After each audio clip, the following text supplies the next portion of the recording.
অনেকগুলো পার্সেল কিন্তু আমাদের বাড়িতে চলে এসেছে, আর সামনেই রয়েছে আমার মেটার্নিটি শুট। তার জন্য আমি হালকা পাতলা কিছু অর্ডার দিয়েছি। আর বাড়িতে যেহেতু সাজের অনুষ্ঠান আছে, বিছানার চাদর, তারপরে বেড কভার, কিছু কম্বল আমি অর্ডার দিয়েছি। তো চলো এখন কিছু কিছু পার্সেল, মানে এখানে যে কটা আপাতত এসেছে তোমাদের আনবক্সিং করে দেখাচ্ছি, আর এখনো 10-12টা পার্সেল আসা বাকি রয়েছে। তো চলো তাহলে ফার্স্ট পার্সেল তোমাদেরকে আনবক্সিং করে দেখাচ্ছি এটার মধ্যে কি রয়েছে। আমি গ্যাস বেলুন অর্ডার দেবো ভাবছি, কিন্তু গ্যাস বেলুন পাচ্ছি না, যাই না শুটে আমি গ্যাস বেলুন কোথায় পাবে। এটা আমার সব অর্ডার দেওয়া হয়ে গেছে, বেলুনটাই বুঝতে পারছি না। তো আজকে যেহেতু আমাদের বাড়িতে আখিও আছে, আসুক দেখি, ও তো মিশো কুইন, সব মিশো দিয়ে কেনে।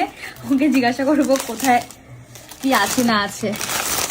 এর মধ্যে রয়েছে হচ্ছে স্বাদের অনুষ্ঠানের কিছু জিনিস যেটা আমি অর্ডার দিয়েছিলাম। এর মধ্যে মামু টুবি, একটা মামু আছে, চাচি আছে, মানে যে যেটা তার হাতে সেটা সেটা ধরিয়ে দেব।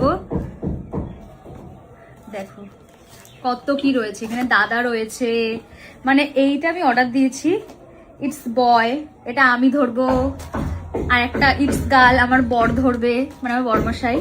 আর এছাড়া সবাই এই যে ড্যাড টুবি, মানে এগুলো সবকিছু দিয়ে যদি ডেকোরেশনের কাজে লাগবে, আর যদি কেক কাটিং এর সময় সবাই নেয় তো নেবে। তো আমি অর্ডার দিয়েছি, দেখা যাক এটা কোন কাজে লাগানো যায়। স্টিকার ও আঠা, এটা লাগানোর জন্য। তো চলো, এইটা নিয়েছিল মনে হয় আমার কত 100 টাকা এরকম কিছু একটা নিয়েছিল।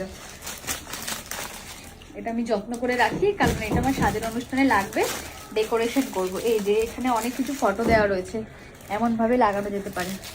তো চলো নেক্সট পার্সেল তোমাদের আনবক্সিং